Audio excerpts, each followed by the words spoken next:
Pardon me. Well, good morning, good afternoon, good evening. Whoever you are, wherever you are, whenever it is for you.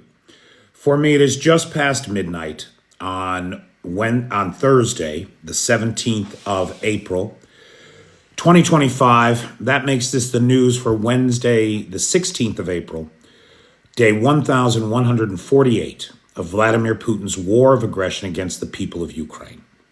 How do you do? I'm Peter Alexievich, and this is the Live at 5, coming to you live from this major European capital, currently under siege by the orc hordes of the Russian Federation.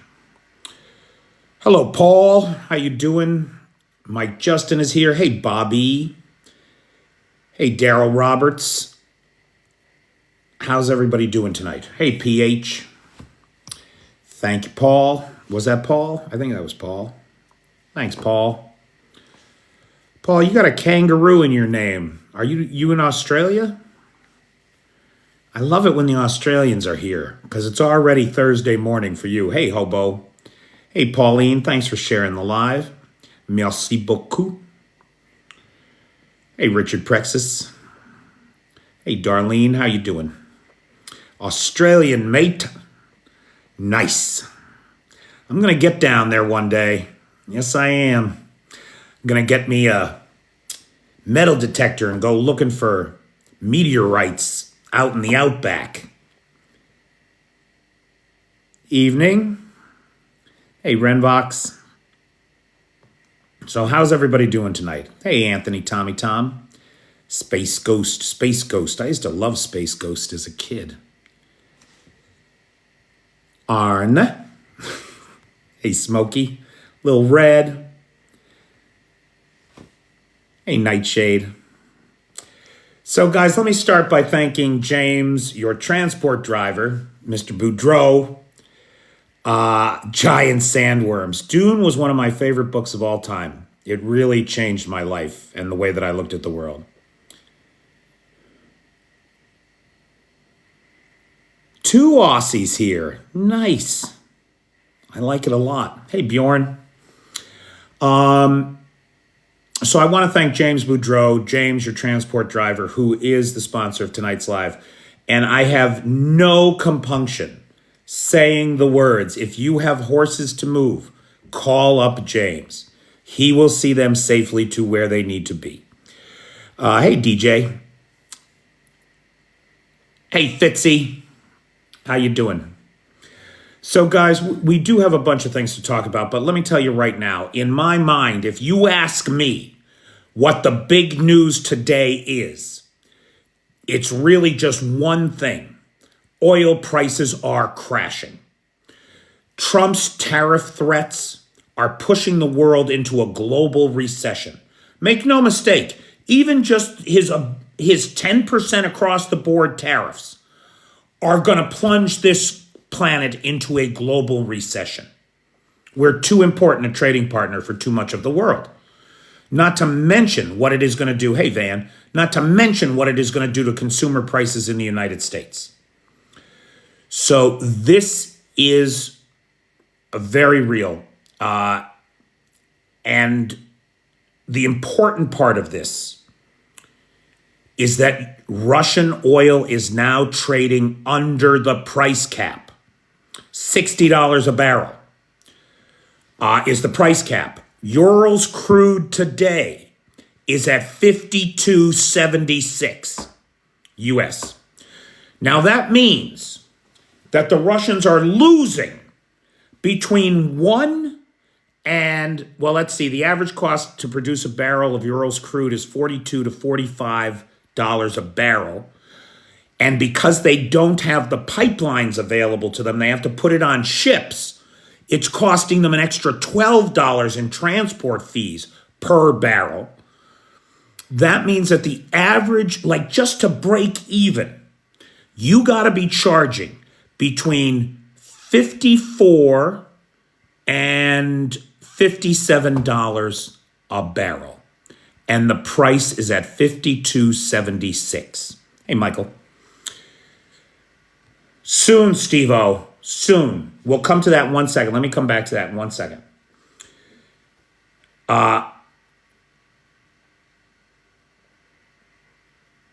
The oil price fall does not help Putin, it hurts him. With the price of oil so low, Russia is losing between $1 and $5 a barrel. Losing. They're underwater. Hey, moderator.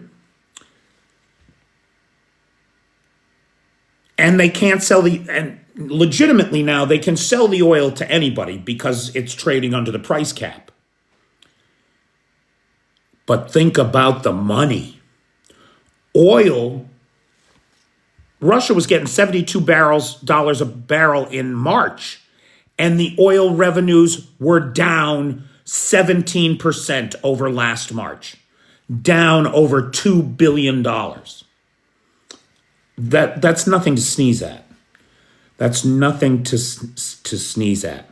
No, you can laugh out loud, Little Red. Nobody is going to hear you. Cackle like a maniac in your apartment or home or wherever you are.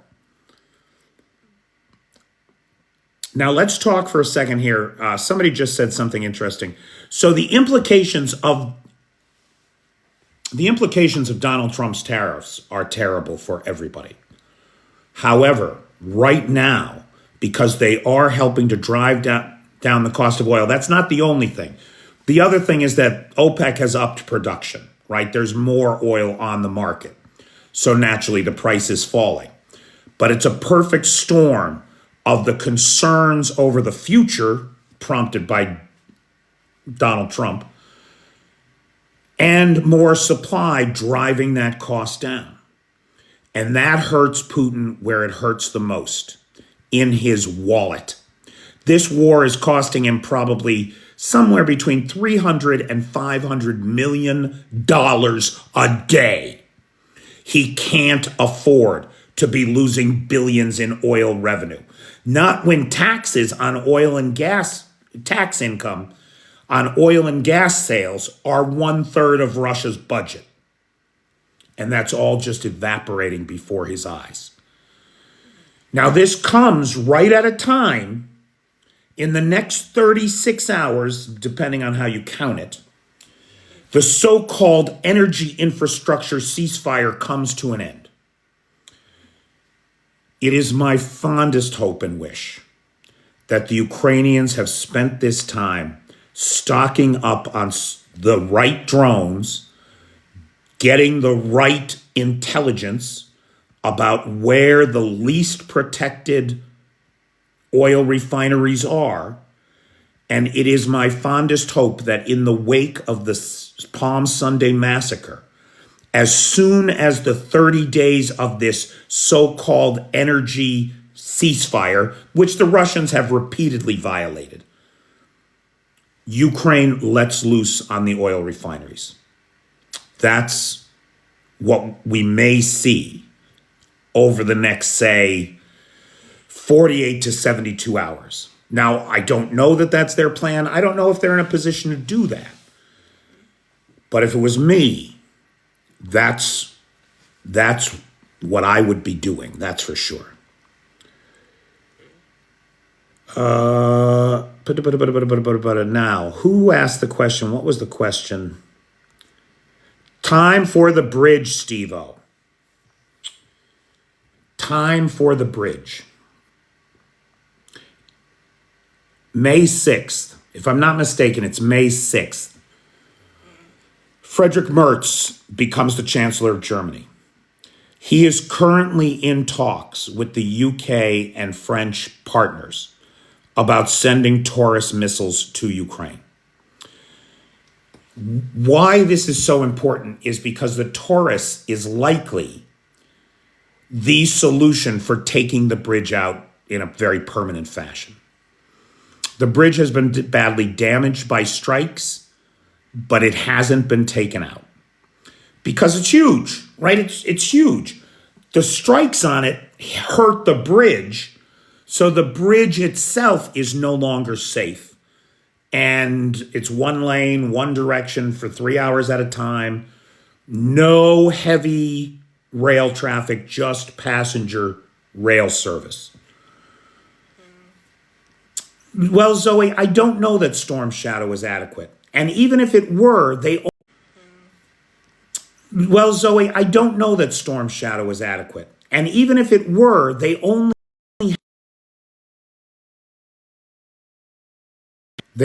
only have so many Storm Shadows. They're in very short supply.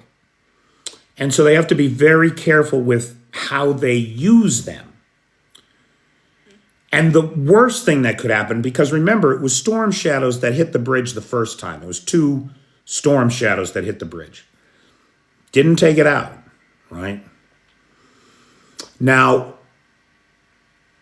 this time, the thinking is Frederick Merz, no T. Frederick Merz is the new Chancellor of Germany, yes.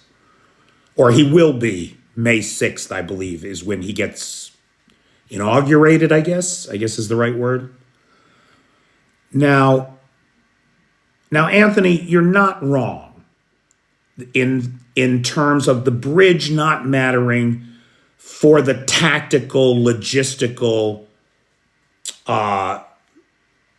reality, right? 95% of military cargo can no longer cross the bridge. So it's basically worthless. It is a great escape route for all those Russians fleeing Crimea. And lots of Russians have fled Crimea. On the low end, I've seen estimates of like 100,000. And on the high end, I've seen estimates closer to 1 million of the Russian colonists that have moved in from 2014. So there's very many fewer Russians in Crimea than there was at the start of the full-scale invasion. That's for sure. And the bridge has been a way to facilitate their exit. Now the Taurus comes into play. The Taurus doesn't have just a large unitary warhead, the way that the Storm Shadow Scalps and ATACMS do.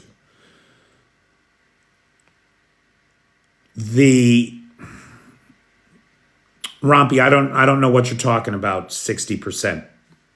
You'll have to clarify that for me. So what the Taurus has is a tandem warhead. It's a bunker buster, right? There's that first big warhead that pounds through 3 feet of concrete.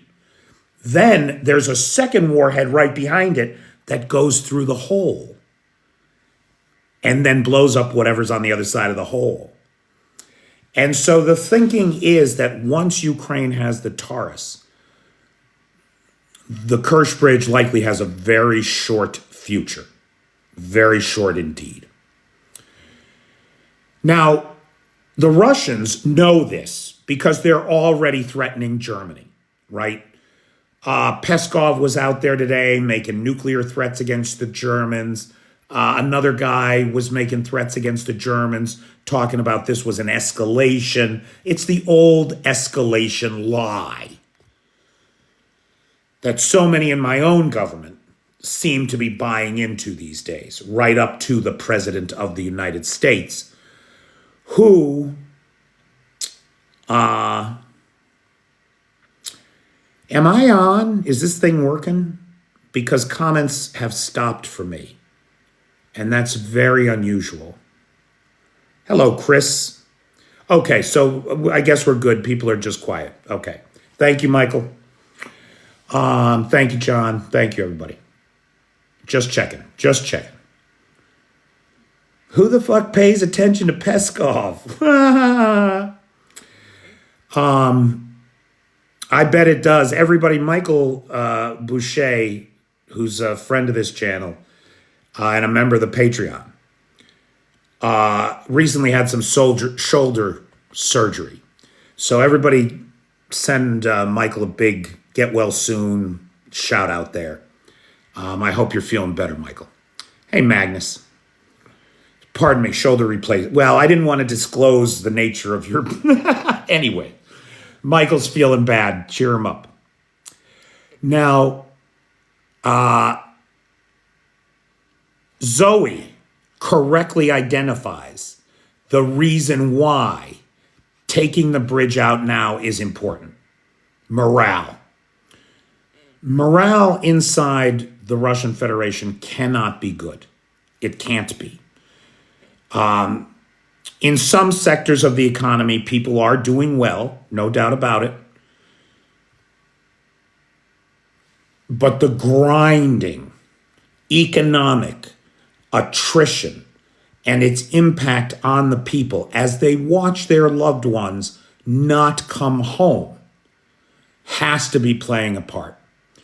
To see Putin's $2 billion baby, the Kursk bridge, which connects Crimea to Russia mainland, to see that $2 billion baby become a bridge to nowhere will shake people's faith in Putin, because that's his pet project. That is his pet project. So I'm certainly hopeful that we're going to see the Kursk bridge down soon, but I also trust the Ukrainians to make the right decisions about how to use what limited resources they have. They have very few storm shadows. They're not going to have a lot of Taurus, very few scalps, etc. Joseph Slav. Can I come back to that? Let's come back to that, please. Remind me in a few minutes, but let's come back to that.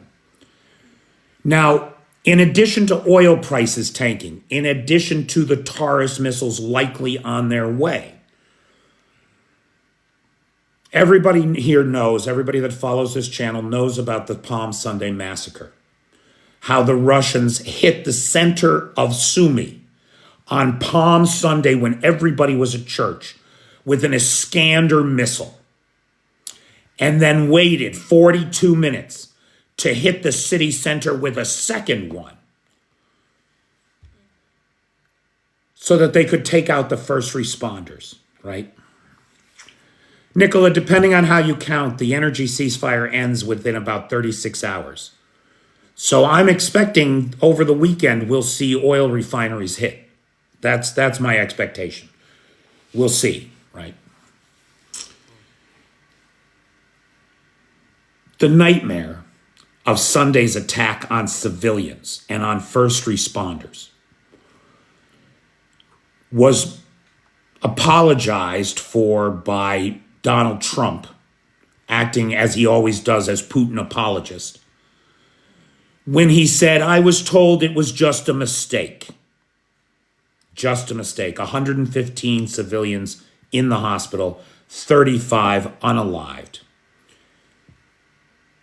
Awful. Ukraine is not taking it lying down. Today, we saw video of drone strikes against the 448th Missile Brigade of the Russian Federation in Kursk and the 112th Missile Brigade 500 miles away on the other side of Moscow, 800 kilometers. Exactly, Anthony. The problem, the mistake that Russia made was invading Ukraine in the first place. That was the mistake. Crimes against humanity are not mistakes.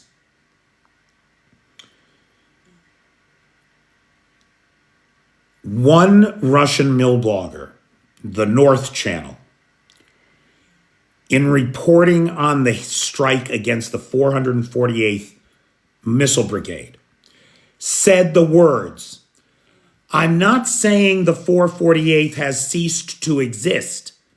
They're a big group, and not everybody was in Kursk." Essentially admitting that the only members of the 448 that are still alive were the ones at the HQ. The rest are gone. Gone.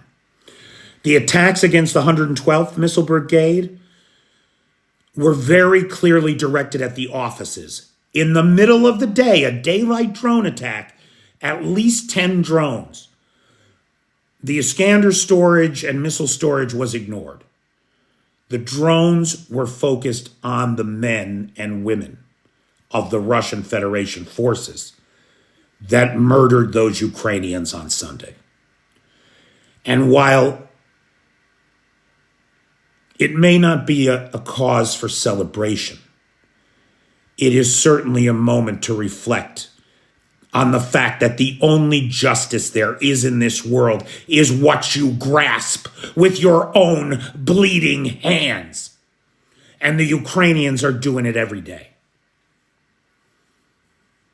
Trump will never come to Ukraine. Trump has no respect for the Ukrainians. He has no respect for this country. He is, in his head, he's already split it up with Vladimir Putin, and they're already exploiting it to line their own pockets. Trump is no friend of Ukraine's, and he's no friend of the American people. He's no friend to anybody, right? Now, we also saw today, and so not only was the 448th hit, not only was the 112th hit, but Kursk itself was hit. Now, there are reports, the Russians claim they shot down 109 drones in Kursk. Russian mill bloggers are claiming that the Ukrainians sent as many as 150 drones. Now, these numbers are unverifiable, right? And the Russians never tell it like it is. So it's hard to say what was really sent. But the video of the strikes are very real indeed. In addition to this strike, this important strike against the Russian Federation forces inside Russia, the Russians themselves geolocated their drone command center in Moscow, apparently as a favor to the Ukrainians. Now, dig this. The Russians made a propaganda video about how great their drone program is. And they showed the command center inside of a Moscow office building. And they filmed out the windows so that you can tell what building they are in.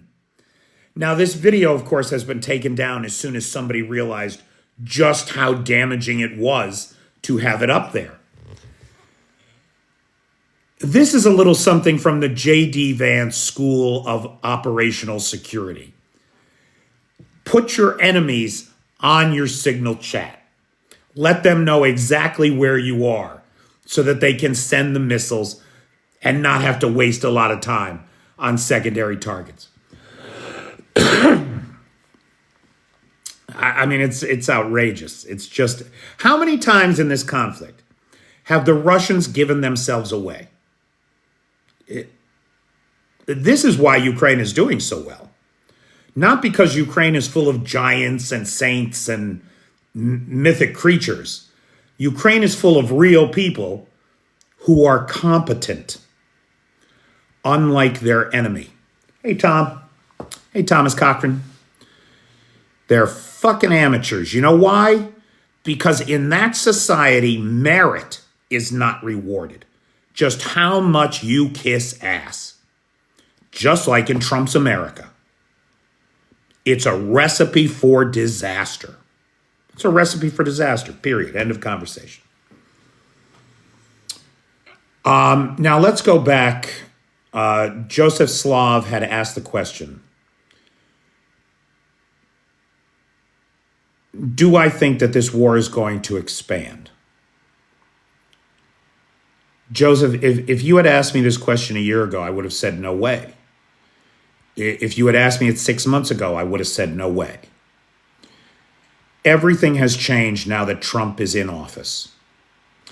And I think the Europeans are coming to the realization of just how much things have changed.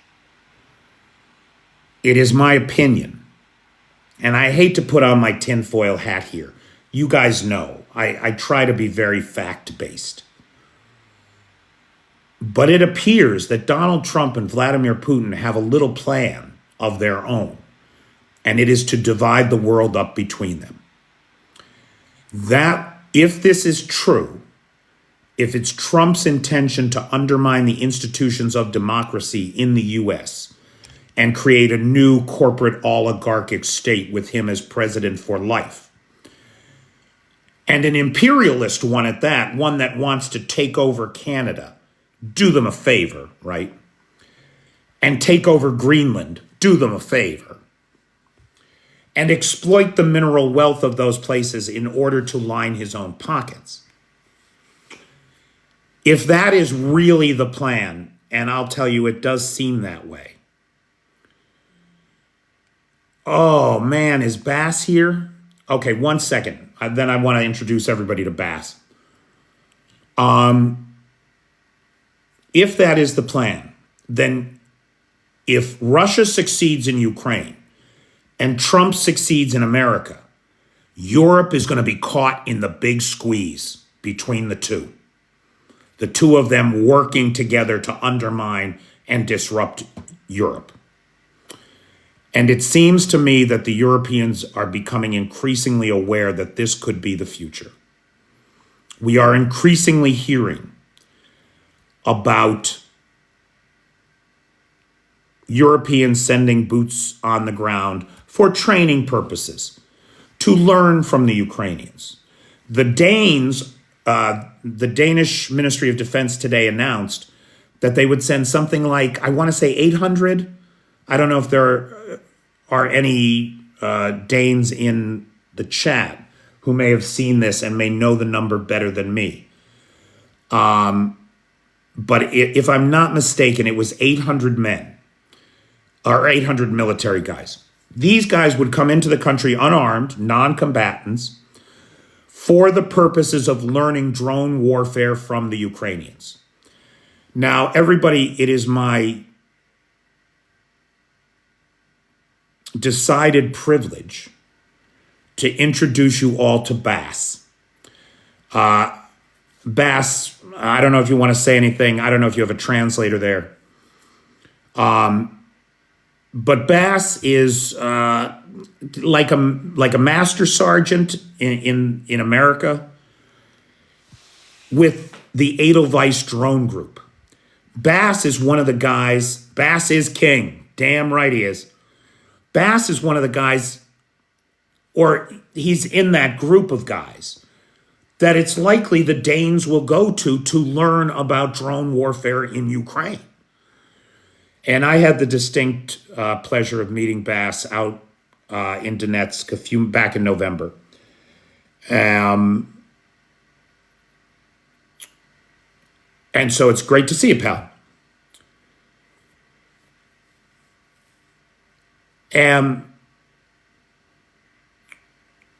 Is this a prelude to war? Could the presence of the UK is talking about sending troops. Some of the Baltic states, other Scandinavian countries are talking about sending troops. Italy, Germany have rejected the notion so far, but that could change. I think increasingly, Europe is coming to its senses about this thing. The Ukrainians have done all of the heavy lifting. For 3 fucking years alone, they have done all of the fighting and bleeding and dying. And it's worked. Russia is as fragile as a Fabergé egg right now. Its economy is in the toilet. Its stockpiles of Soviet equipment are gone. They are as weak as they will ever be. Now is the time for Europe to act, to forget about America. America's got problems of its own, boy. Do we ever? And you cannot count on us right now, I'm afraid to say. I'm very sorry to say that. But we obviously cannot be counted on right now.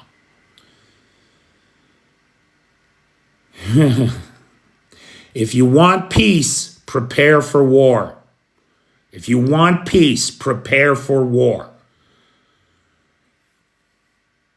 So Joseph Slav, I think you're right. European leaders are rethinking their relationships with the USA in the hands of Donald Trump. As all of our allies are, they must be. The coalition of the willing isn't just Europe. You're right. The Canadians could jump in. The Turks could jump in on the side of Ukraine. Turkey and the Ukrainians have really built a good relationship through this war. Ukraine was instrumental in removing the Assad regime from Turkey's borders. And Erdogan is grateful for that.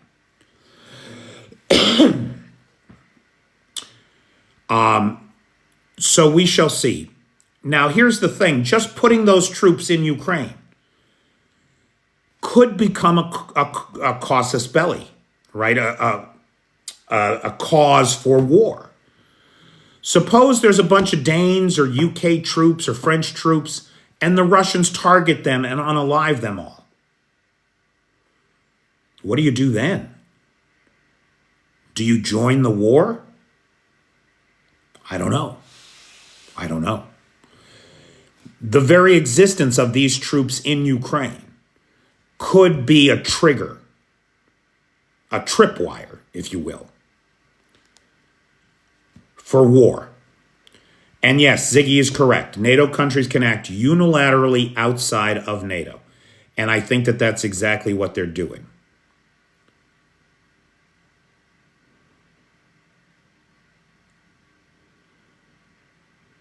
Now, Mike Stinger here says, I don't understand why Trump is trying to save Russia. And Mike, I'm very sorry to say that it's my opinion that Trump is a Russian asset and always has been. And there's lots of evidence to indicate that this is true. At the very least, if he doesn't work for Russia, everything he does benefits Russia. I think it's important to note that. It's also worth noting that his entire economic policy and strategy is straight out of the post-USSR failure or dissolution. And it's how the oligarchs got all their wealth and power inside Russia. You think we have wealth inequality in the United States? You have no fucking clue. In Russia, 400 people own 99.98% of the wealth. And everybody else is poor.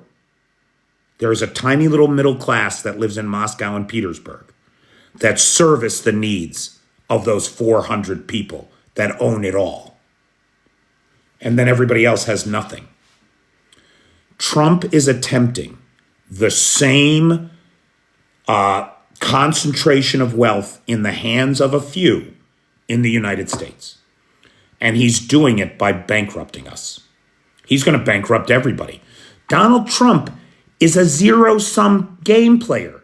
He does not believe in win-wins. For him to win, you must lose. And he's doing this on a large scale. He bragged about it. How much his friends made after his tariff bluff the other day. Billions and billions of wealth concentrated in the hands of a few. And that is his whole gig. Daryl says he is killing my 401k. He wants you broke, man. He wants you poor. He wants you easily bought and sold. That's what he wants. Putin has been threatening nuclear retaliation since the beginning of the war, right? I mean, that's what he threatened us with in the beginning if we helped Ukraine, the 3 Fs. He said that he would freeze Europe in their beds by cutting off their fuel. He would bring famine to the world by cutting off the food, and he would fry us all with fission, with his fissionable materials. The three Fs, that's what he's been threatening us with since the beginning.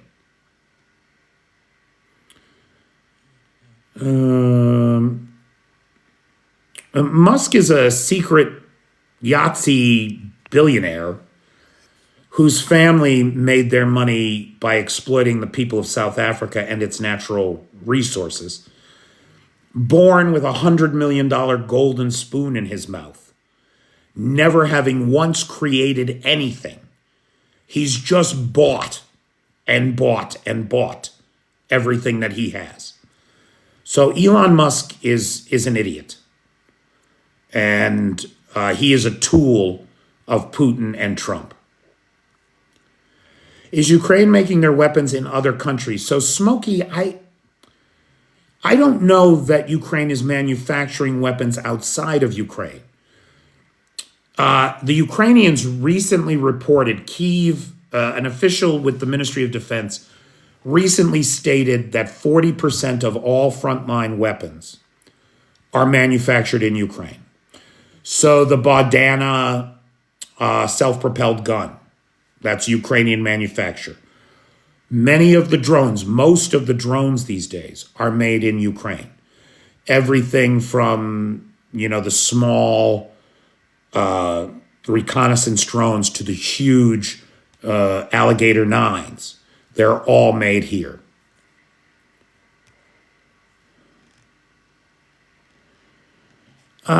Carl, I don't believe that.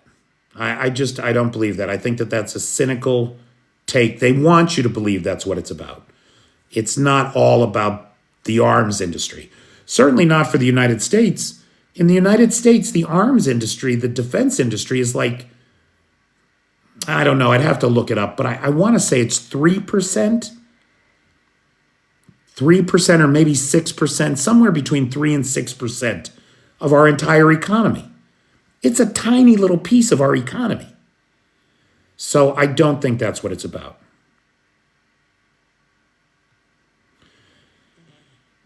No, I do not think Denmark will abandon Greenland to curry favor with the USA. I definitely do not believe that. Hey, Truthful.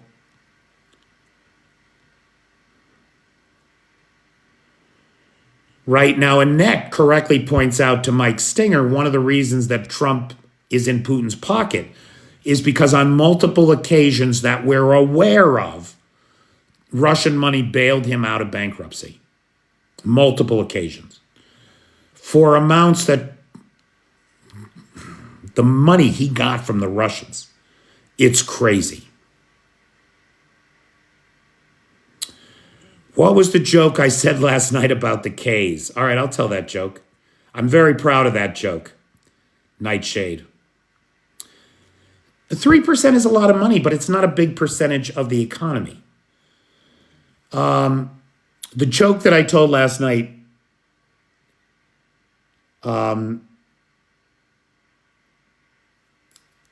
was languages are really something. And I have a lot of respect for people who speak more than one language. A lot of you guys who I talk to, like Lars and Arn and Tony, and so many of you guys, English is not your first language. And we have great conversations.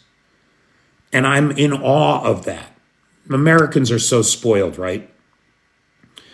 And it's hard learning other languages, especially with silent letters. The Ukrainians don't have any silent letters in their language. So that makes it that's helpful. But like you take Spanish, for example. Spanish, the H is silent. The H is so silent that the Spanish, when they spell ha, ha, ha, they spell it ya, ya, ya. In English, we have lots of silent Ks. There's a silent K, lots of silent Ks. In knife, there's one silent K. In Knicks, there's two silent Ks. Knicks as in the New York Knicks, right? Knicks is actually short for Knickerbocker, where there are 4 silent Ks and there are 3 silent Ks, a KKK, if you will, in MAGA. And as for the French,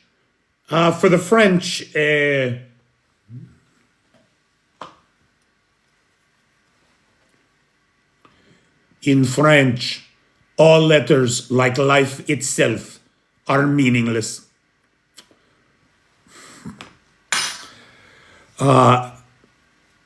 So that was the joke that I told last night at stand-up. And I am very proud of that joke. I feel like that's a good one. What will American leaders do if Denmark refuses to give Greenland to them? Thanks, Jeff. If Donald Trump can get himself established as president for life, dictator of the United States, we will invade Greenland and take it by force. As appalling as it is, that is a sentence I never thought I would say. But Donald Trump is getting into his military mindset. You see how he's got everybody wearing those gold lapel pins of his profile? Little Red, it can happen. Don't kid yourself. It can happen. Sarge, I'm unaware of any China-Greenland pact. I'm not saying it's not true. I'm not aware of it. It's completely sick. It's demented. Now, Nicola, that's the $1 million question, isn't it? And that's the only reason it hasn't happened yet. Because if you're going to be a dictator, the one thing you can't do is you can't issue orders that aren't followed. If Donald Trump issues an illegal order to the military before he's gained real control over it, that will be the end of him. Yep. Manda Bear, are you out on parole? We don't need to know the answer to that, Jeff. Tom Grotland there is saying that it is not in the news. There's no China deal. Look, China wants to rush in.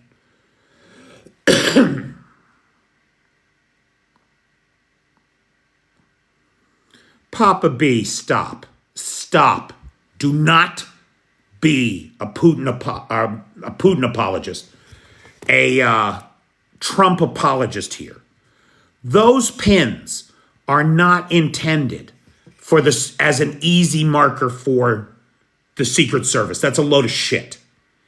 Those pins are intended to glorify 300 pounds of dog shit and fake tan in a cheap suit with a tie that is entirely too long, we have on good authority, for a man with a dick that small.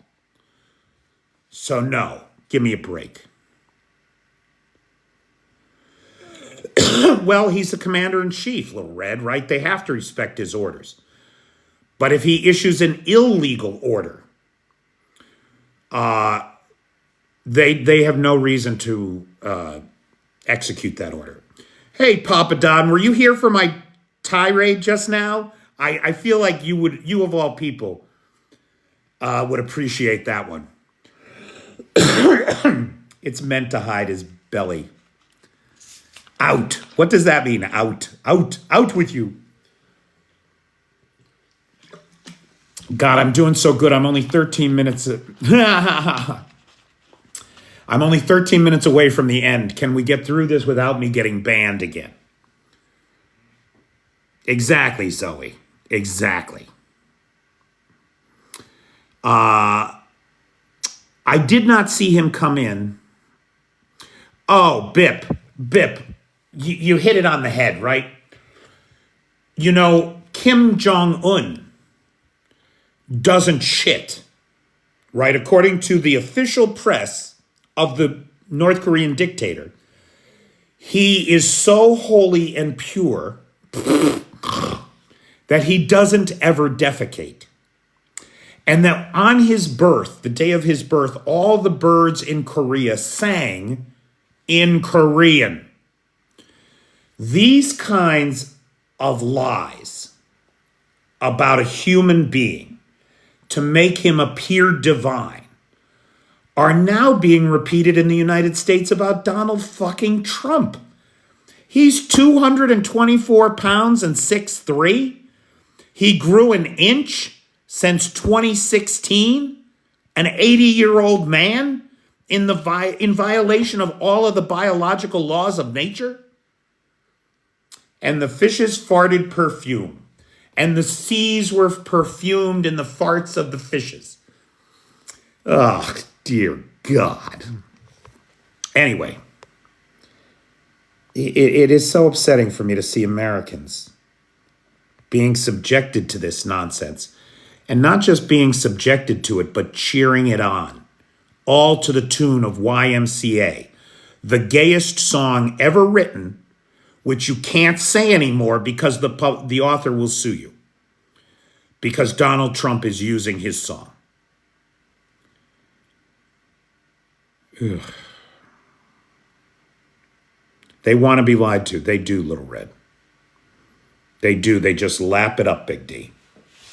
It's a crime and a shame. All right, with 11 minutes left on the clock here, let me do this. Let me thank again James Boudreau. James, your transport driver, for his sponsorship of tonight's live. I don't have any sponsors after tonight. If anybody wants to sponsor a live, please do. I am not talking to the usual suspects here. Fitz and Arn and other people, right? You guys have done a lot lately. Thank you. So here's an opportunity for somebody else to sponsor a live. PayPal is in the description.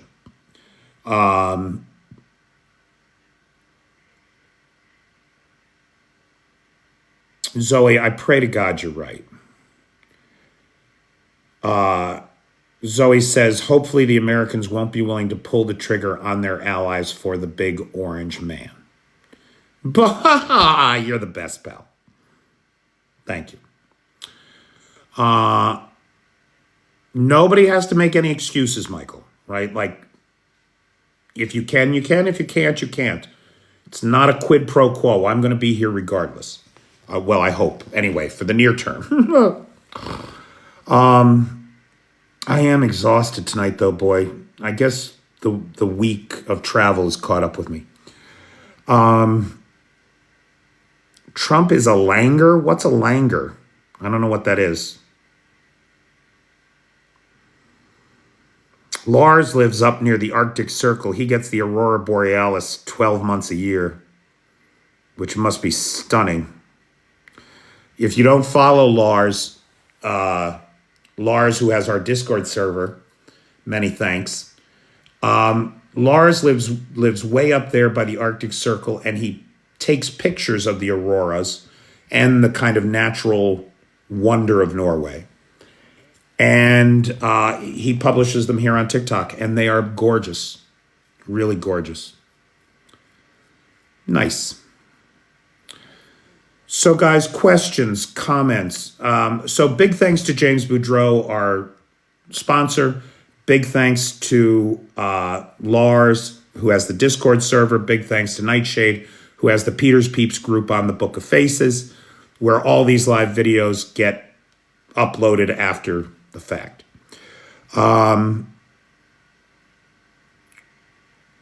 We have 8 minutes left. In this 8 minutes, questions, comments, points of observation, anything from anybody about anything. Well, Zoe, if you're talking about helping me stay in Ukraine and continue to bring these reports to you, the best help you can give me is to join the Patreon.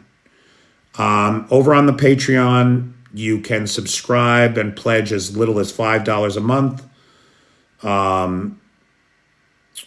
And in addition to helping support all this, you get everything that I publish on the Patreon, some of which is not published anywhere else. And the Patreon, I believe the link is in the description. I did have a problem with that. I don't know if I ever fixed it. And then, Paul, if you want to sponsor a live, the link, the PayPal is in the description. And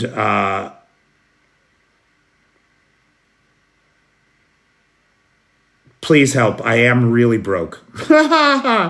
That's because I took a vacation last week. I haven't had a vacation in 2 years. And I took a vacation, and it was a very pleasant week. Renvox, that is the best question I've heard tonight. And it's one that I have been asking myself since they first made the announcement back in October. Because you don't just ramp up oil production overnight, right? It was back in October, a few weeks before the presidential election in the US, that OPEC first started making noise about upping production. I couldn't figure it out because they're in Putin's corner. No two ways about it. They're in Putin's corner.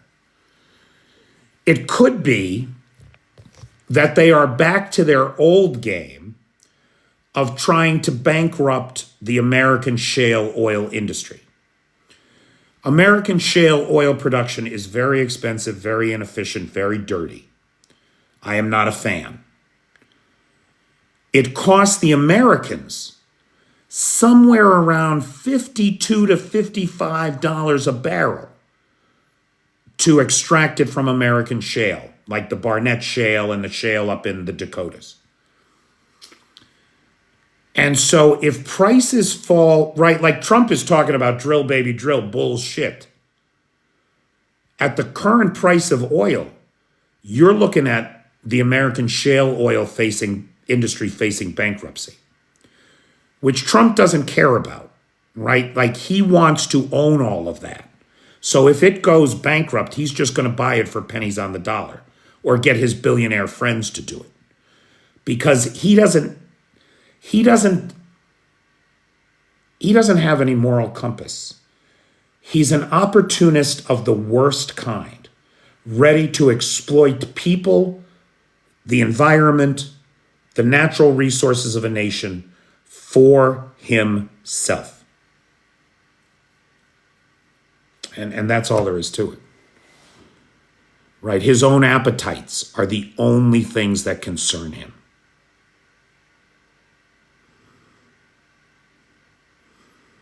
You know, Bip, he's not a wolf. I wouldn't say he's a wolf because wolves are highly social creatures with deep bonds between the pack members, where wolves will die for each other, right? If they're attacked, say, by a cougar or some other predator. He doesn't have any of that.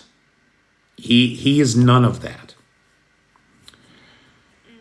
If I were to compare him to an animal, our word wolf.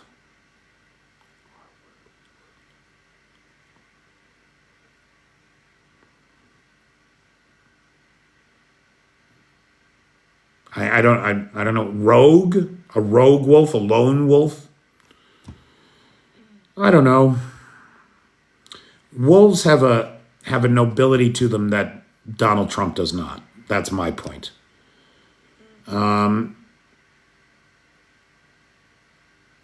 What animal would I compare Donald Trump to?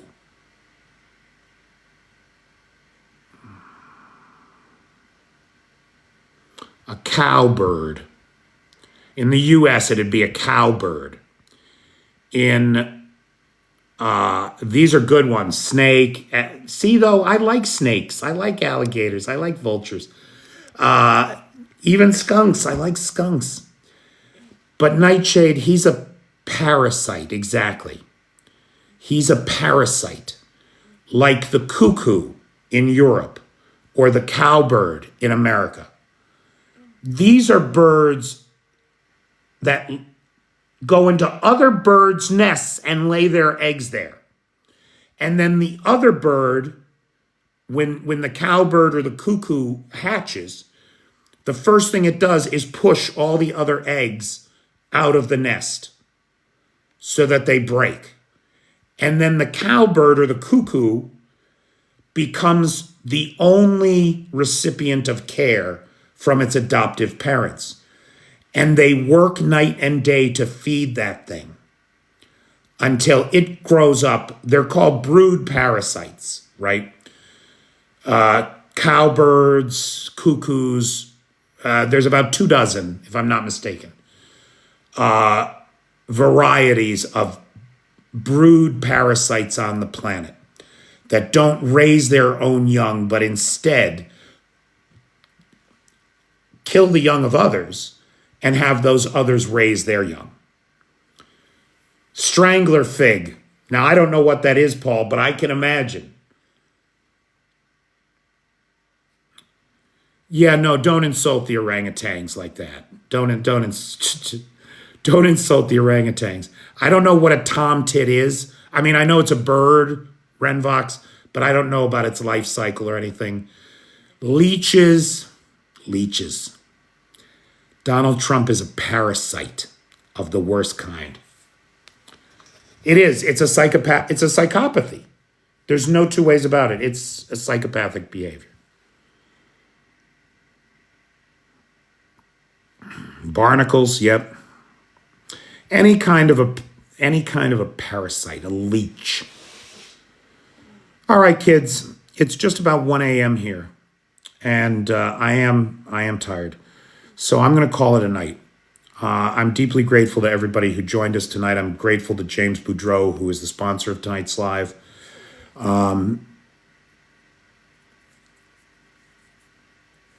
Tonight, one of the projects that I'm engaged in here in Ukraine, which we don't generally talk about those projects on this channel. This channel is about Ukraine. It's not about me.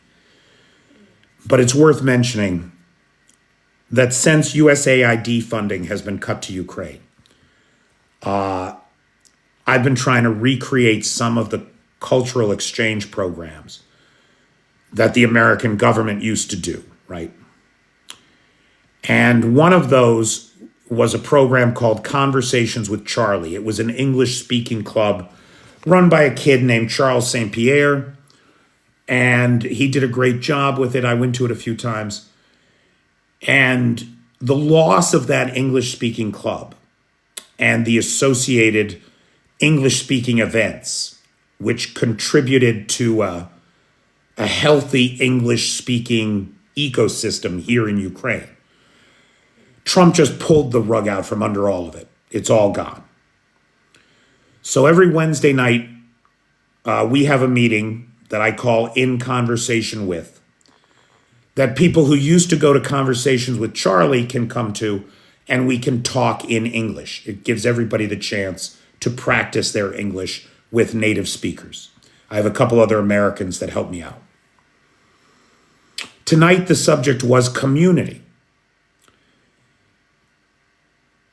And we talked at length about the nature of social media communities.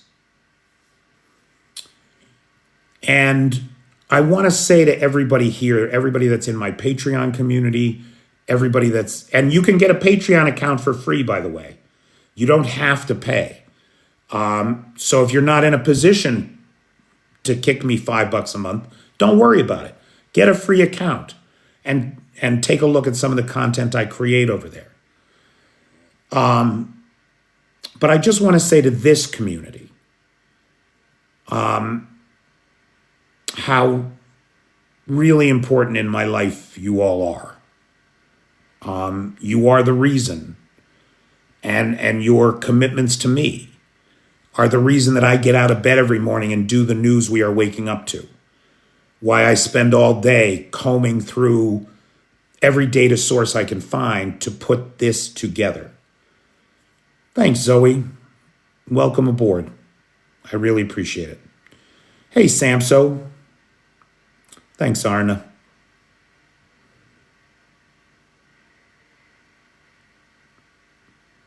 So, as you maybe drift off now, good night, Bobby. As you drift off now, maybe think about the communities that you're part of, what they give you.